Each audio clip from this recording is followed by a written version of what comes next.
Hi guys, this is Bongani with the online learning channel. Thanks for tuning in. Today we are continuing with our lessons on functions. This is lesson number 2.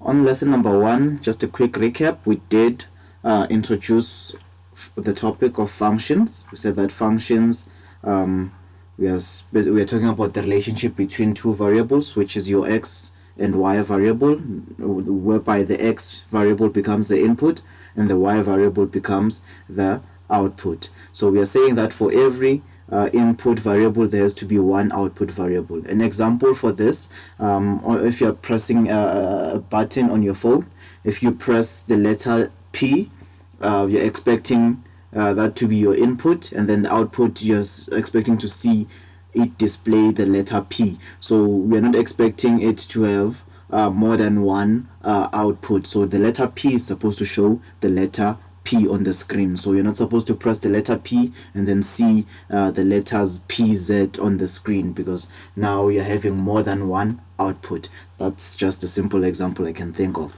We also spoke about dependent and independent variables. We also went on to talk about the notations, whereby we spoke of set builder notation.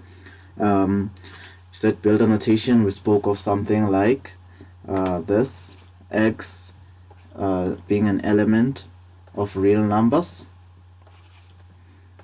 and then we said maybe for x greater than 0. So this, we said this was your set builder notation. And then we went on to talk about interval notation, whereby we were talking about brackets, this one for included and then this one for not included. So this one is not included. So if we are having something like -3 and 6, that means if we were supposed to draw this on a number line, then we would say that since this is included, we'll shade this, and then since this is excluded, we'll just have an open circle. So the numbers that represent this range are from -3, so we start counting from -3 and then -2 and so on and so on up to the numbers before 6, so we don't reach 6 per se. So that was our interval notation. And then we also talked about function notation, whereby we were talking about your f at x, your g at x, and then we said all of these just represents the variable y. And then we said that if we are saying we are having f at 3, then wherever you're seeing x, you're just supposed to replace this with the number 3. So if we had a function x equals to x plus 1, then f at 3 would be 3 plus 1, giving us 4. So that's what we went through last time. And then I also introduced what we call your domain and range. Domain and range, I said for domain are all the x values where your graph exists, and then the range are all the y values for whereby the graph exists. And then we went on to introduce the linear function.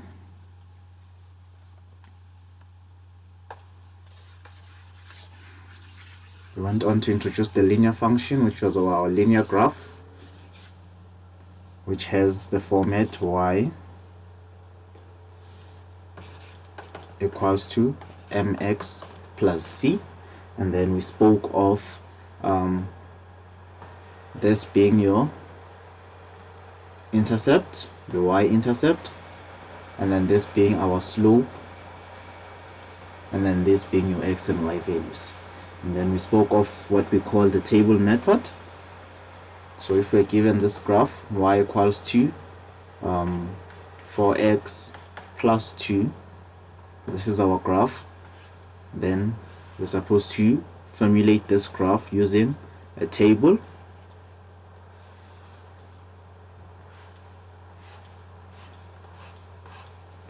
So this would be our input variables, this would be our output variables. If we are using 0 here, 1, 2, 3, 4, and 5, that means we'll just substitute where we are seeing x, we'll just use this number at the top. So here it will be 4 times 0, which will be 0 plus 2, giving us 2. And then this will be 4 times 1, which is 4, plus 2 giving us 6. This would be 4 times 2, which is 8, plus 2 giving us 10. And then this would be 4 times 3, which is 12, plus 2 giving us 15, and so on and so on. So if we were supposed to plot this graph, with just, these are your x values, y values, and then this is 1, 2, 3, and 4. And then we are saying this is 1, 2, 3, 4, 5, and so on. So that means for 0, when x is 0, y has to be 2. So that means here we're having a point, and then we're saying when x is 1, y is 6, that means we'll have to go and find 6, and then we end up joining those lines. So what I did here, I found this graphing tool online, whereby we can just punch in that equation and be able to visually see how our graph looks. So 4x plus 2. So this is the graph that we had. So our graph actually starts at 0 and 2, which is 0 and 2, which is what we have here, 0 and 2. That's where our graph starts according to this domain that we have been given. So that's our graph. It starts here, and then when x is 1, then that means we are supposed to see this point here, 1 and 6. 1 and 6, that's 1 and 6. And then when x is 2, we're supposed to get 10. There's 2 and 10, somewhere over here, 2 and 10. So that's how our graph is supposed to look. So if we're supposed to plot that graph, this is how it's supposed to look. Alright, moving on.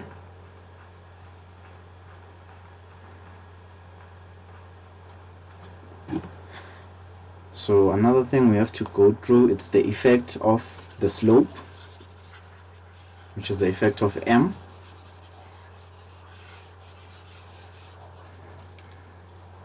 M gives us the shape of the graph. If m is positive, then that means we'll have a graph like this. So this will be our positive slope. But if m is negative, then we would have a slope like that. If m is 0, then we'd have a straight line like that for our graph. So this is when m is 0, this is when m is positive, this is when m is negative. Alright.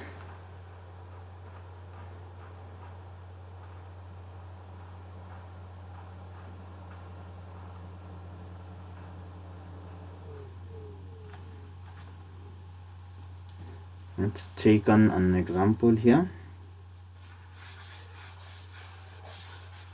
Still on straight line graphs, just to see how our questions are structured.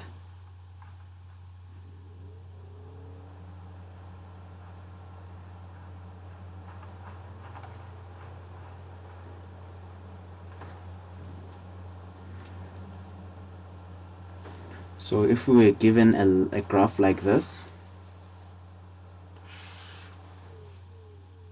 whereby we're having here -1, we have a coordinate, a point we call A.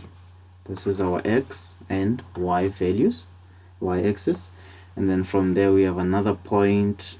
This is 1, this is 2, 3, and then we have another point at, let's make this 1, 2, and 3. We have a point here at 1 and 2, which we call B. So our graph will be a line joining these two like that. So we're supposed to find our equation in the format y equals to mx plus c. So we are given these two values, and then we're just supposed to find this equation of the line. So what we can do here is that we know that the point where we cut the y-axis, we call that the y-intercept. So the value for c becomes -1, but we can calculate that. What else can we do? We can find the gradient. So if these are our 2's and then these are our 1's, we can say the gradient is equals to y at b minus y at a divided by x at b minus x at a, like that. So what happens?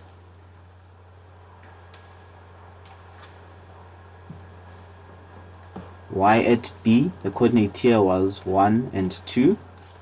The coordinate here is 0 and -1. So the y value at b is 2.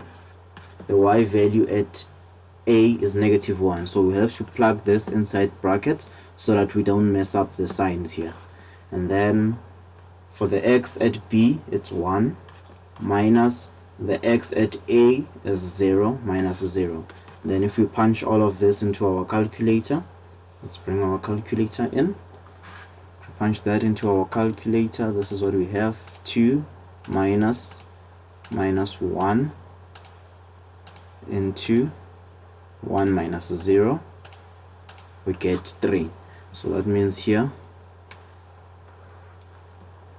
our gradient is 3. So the entire equation becomes 3x minus 1. So this is our equation. So let's try and graph this using our graphing tool and see if we do get a graph that looks like that. So the equation that we had is y is equals to 3x minus 1. Right. So this is our graph. So this was point A, which is 0 and -1, and then this was point B with 1 and 2. So this equation actually gives us this graph that we were looking for.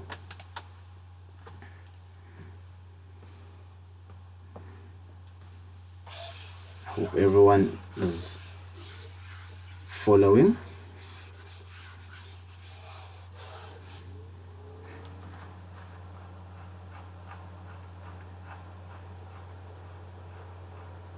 All right.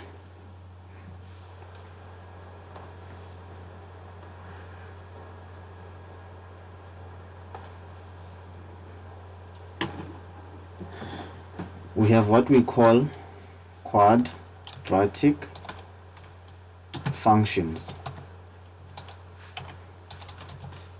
We have what we call quadratic functions. So for quadratic functions, we are looking at equations with this format: y equals to x squared. So just do that to show that that's a squared. But what we are saying is that our function is a function of y equals to x exponent 2. So that's the function that we are dealing with, y x squared. So from here we can deal with the table method again, but the general shape of this graph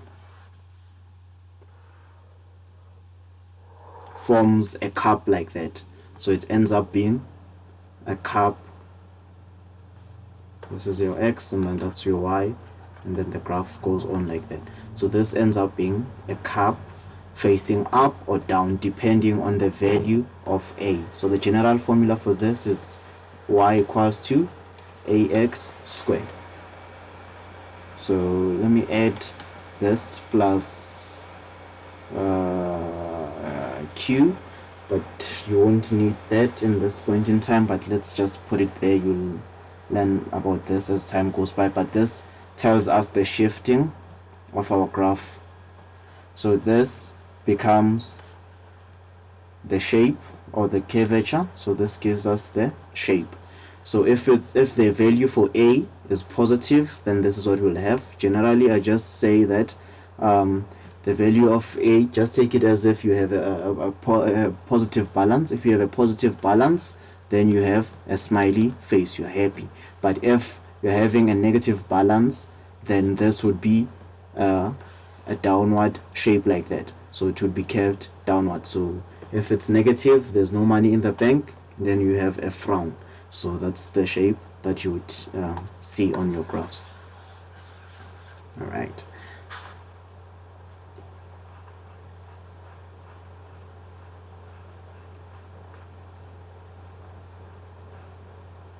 Okay, as we said, the value for Q, it shifts the graph up and down.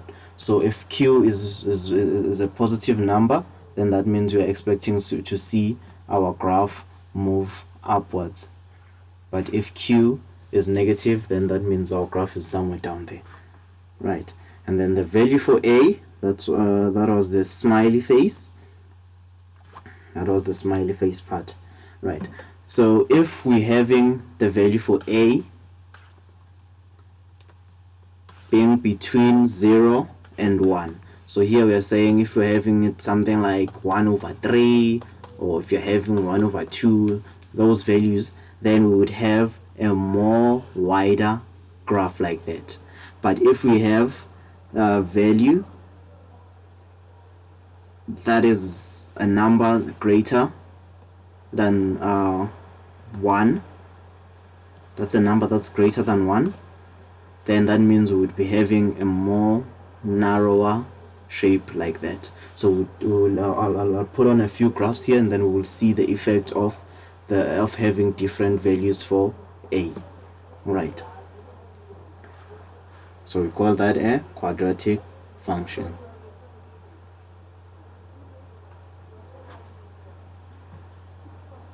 Okay. The same terms that we spoke of, domain and range, still apply here. So let's look at this graph and try and plot it out and see what happens. We'll use the table method. So the graph that we are given, it's y is equals to x squared. So this is the basic graph, the starter graph.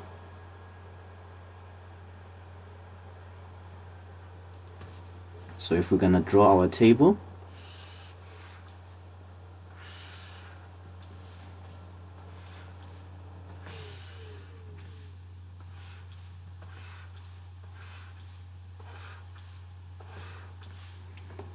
x values, y values, let's start this from -3, -2, -1, 0, 1, 2, and then let's end this at 3. Let's bring back our calculator.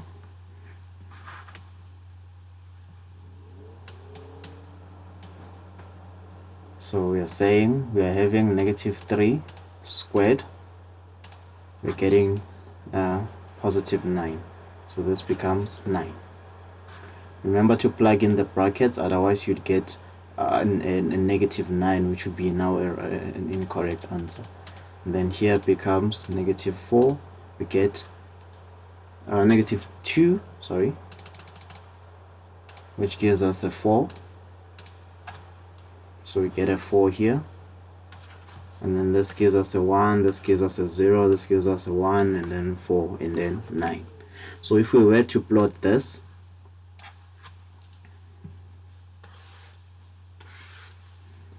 so we'd have -3, -2, -1, 1, 2, 3, x and y. And then from there we'd say I'll just squeeze these values. So this is 1, 2, 3, 4, 5. Let's make those 2's. 2, 4, 6, 8, and 10. So we are saying for -3 we are having 9. So 9 is between 8 and 10. So that means we'd have a point over there. And then for -2 it's 4. 4 is right there, so we'd have a point over there. And then for 1 we'd have 1 over there. And then for 0 we'd have 0 over there, and then for 1 here we'd have that. For 2 we'd have a 4. For 3 we'd have a 9 over there. So all in all, if we join these lines, If you continue practicing this, you probably master it better than I'm doing it, but that's how you're supposed to draw your graph. So it continues on and on to infinity, but that's how your graph is supposed to be, right? So now let's plot this on our graphing tool and see if we're getting the same shape. So on our graphing tool, we're looking for y is equals to x squared. So this is the graph that we end up with. So for -3, it's -3 and -3 and 9. That's -3 and 9 over there. -3 and 9. For -2, it's -2 and 4. So it's -2 and 4 just appeared here. -2 and 4. For -1, it's -1 and 1. Somewhere over here.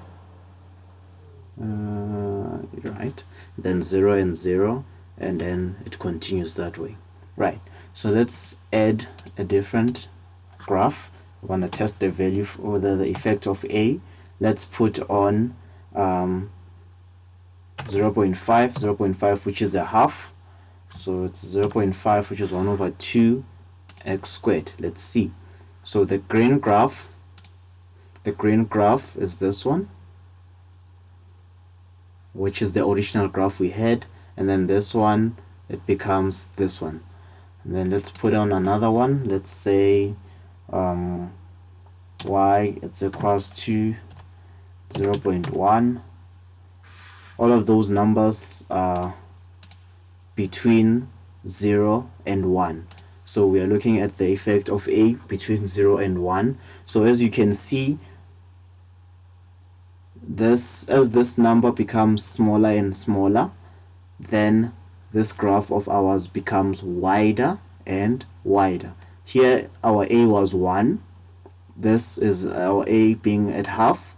This is our a being at 0.1. So this value of ours, the value of a, if it's between 0 and 1, then we're getting a very wider graph like that. Our graph becomes wider.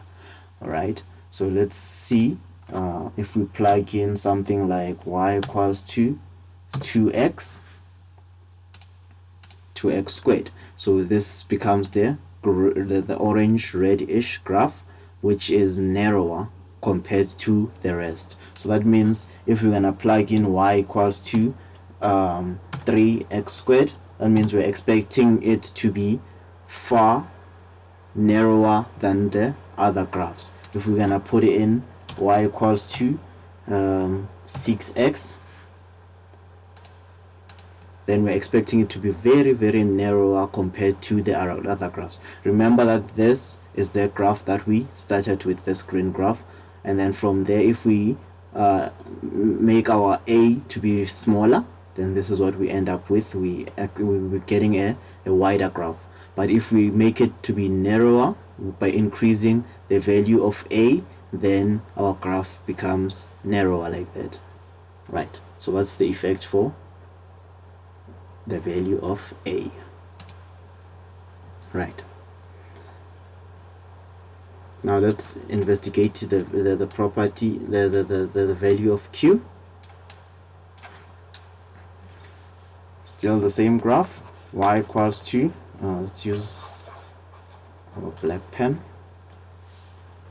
Y equals to x squared plus 2, right? So if we're gonna draw the table,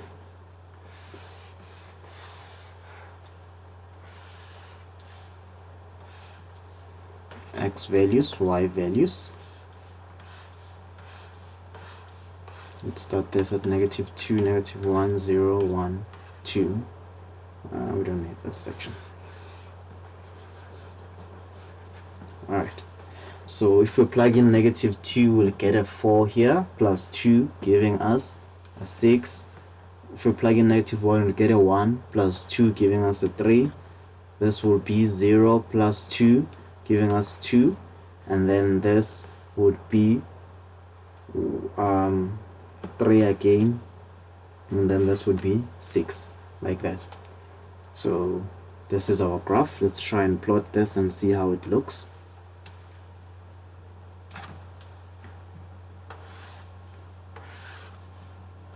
So -2, and then this was -1, 0, 1, and 2. Then this is 2, 4. Let's make that 6 over there. So for -2, we are seeing a 6, so we are somewhere there. For a -1, we are seeing a 3, so it's somewhere in between that.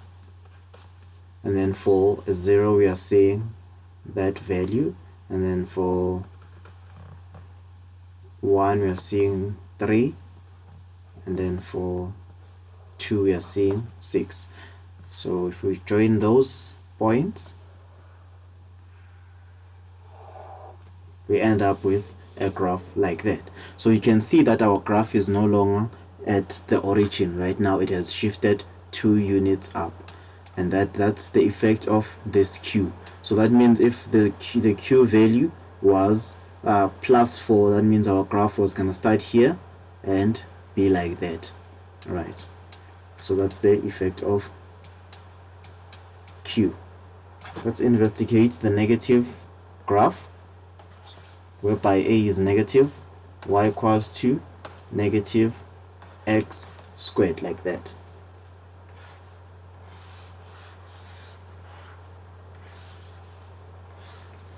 X, y, -2, -1, 0, 1, and 2. So if we're having, let's bring back our calculator and see. So remember, here we're having a negative on the outside, and then we plug in -2 like that. So this gives us -4. Then for -1, this gives us -1. For 0, this gives us 0, and so on. So this becomes -4, -1, 0, -1, and -4, like that. So it's still the same graph we had here we started with. So it's still the same graph, just that the value for a is now negative. The values that we're receiving here, it's still 4, 1, 0, and 4, 1, and 0. But now these are negative because of the influence of the value of a. So we are expecting, immediately when we have a negative here, we're expecting our graph to be a frown. So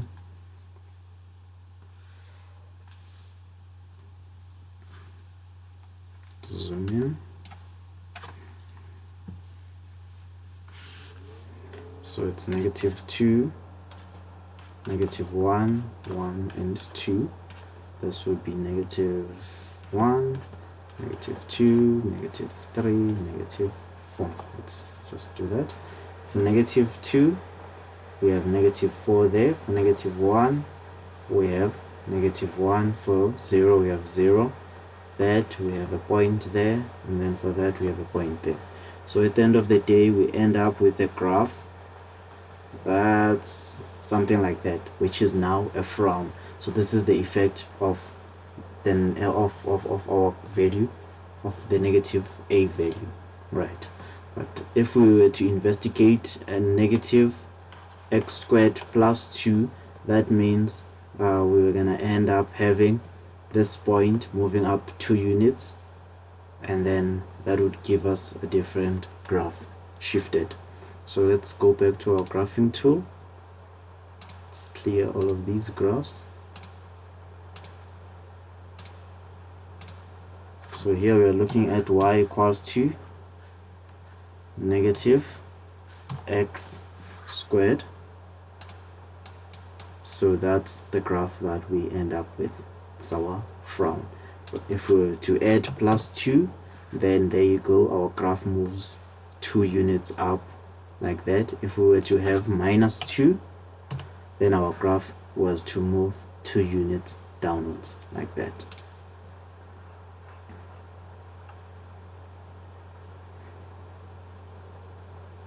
Alright,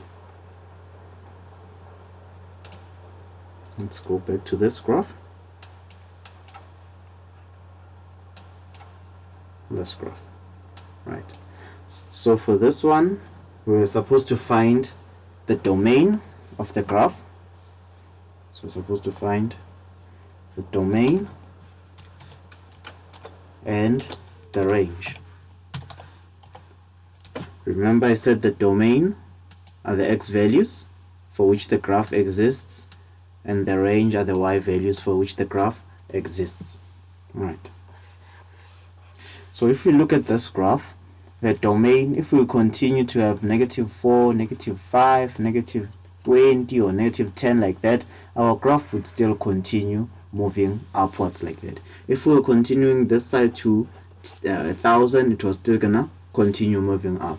So that means our domain, it's our x values, whereby x is an element of real numbers. So that means all the numbers on this line would give us, those numbers would give us our graph. So for this -10 would still have a graph, for a -1,000 would still have a graph, and so on and so on. So all real numbers would continue giving us this graph. If we move on to the range, this side we don't have anything that's related to the graph. So that means our graph only starts here and moves up to positive infinity. So that means our y has to be from 0, with 0 included, because we can't counting 0 from 0, and then from there it moves on to positive infinity. So it's gonna continue moving on to positive infinity. So we can write it like this, or we can say that y is an element of 0, we include a square bracket because 0 is included, up to positive infinity. Positive infinity is not included because we don't know what's the last number for positive infinity. So that's our domain and range, like that. Right. Okay, we have sketched our graph and all of that. And then another thing we have to note is this point here, which we call the turning point. Turning point. That's where our graph turns, or that's where our graph actually curves or changes direction. So this side it was going downwards, and then it reaches this point, and then it starts moving upwards. So we call that point the turning point. Right.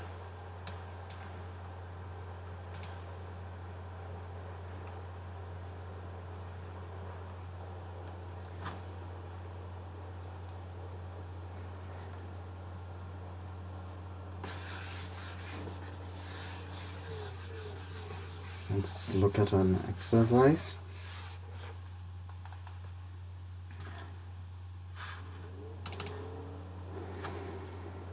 Let's look at an exercise.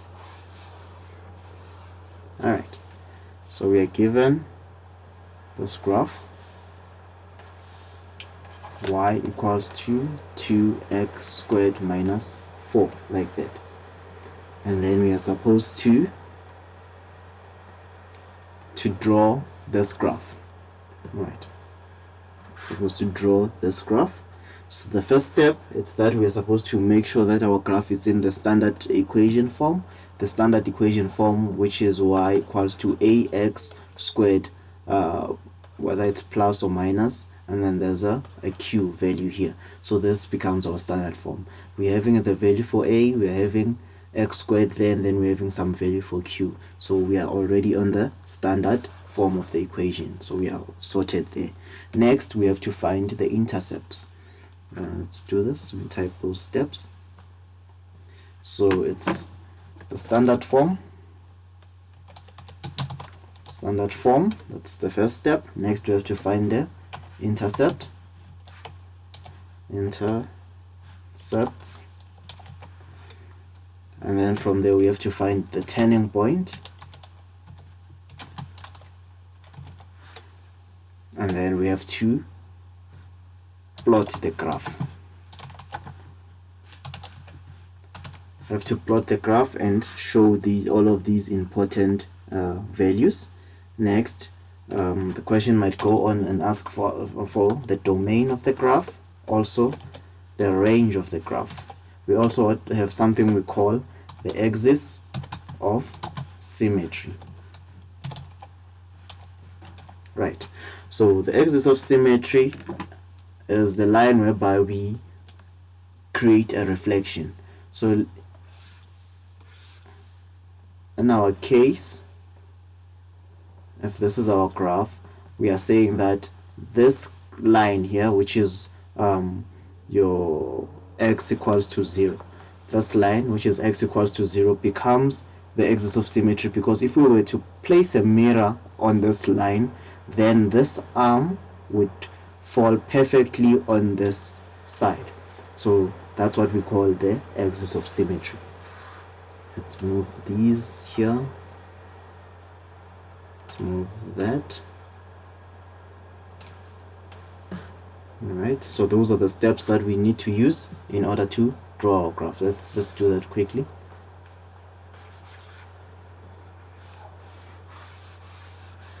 Let's do that quickly.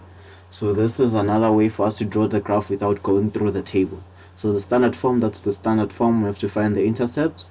We'll say for x-intercept, we let y to be 0.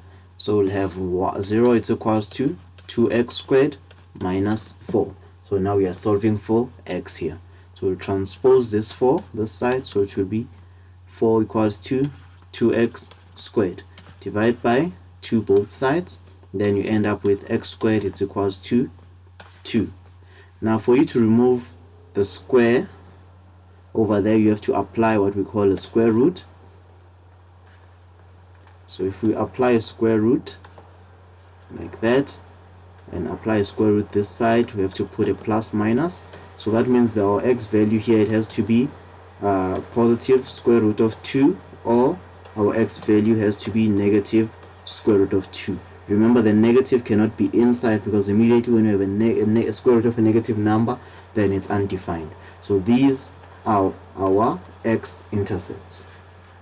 Right. Let's look at our y-intercepts. So we'll say y-intercepts, let x to be 0.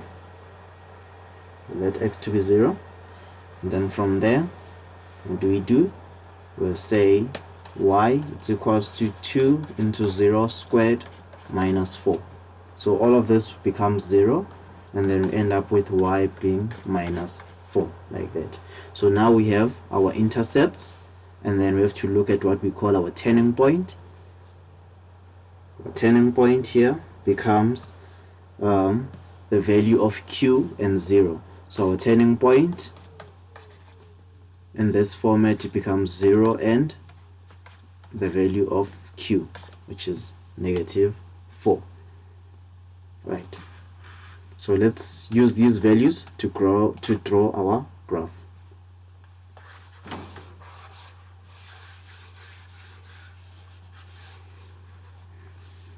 Okay, so what we do here, 1, 2, 1, 2, right?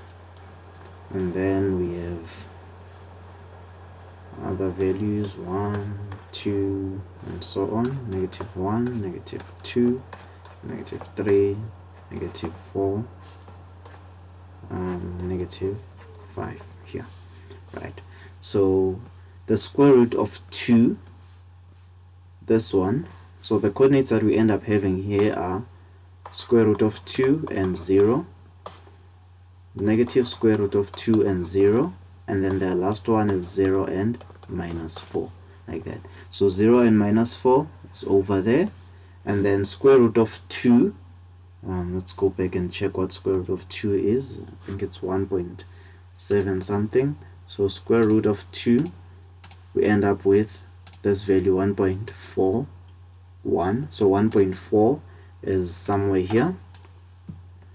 1.4 is somewhere here, so we'll mark that as our point, and then the other one, 1.4, is somewhere there. So now if we join those points, we join that intercept, the turning point, and the other point, then from there we have drawn our graph. So that those are the 30 points that we needed to find to draw our graph. Then from here, to find the domain, if we look at negative 1000, we'll still have this graph. So domain acts as an element of real numbers, like that. For the range, our graph does not exist on this point below the turning point, so that means our y has to be an element of -4 up to positive infinity. So it starts from here and moves up to positive infinity. So that's our domain and that's our range. Okay, and then the axis of symmetry becomes this line. Axis of symmetry becomes x equals to 0, because if we were supposed to draw this line, this arm here, and then we put a mirror here, it's supposed to give us a perfect reflection this side. Okay.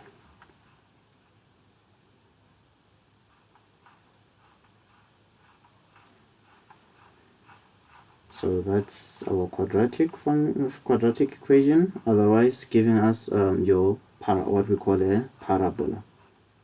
All right.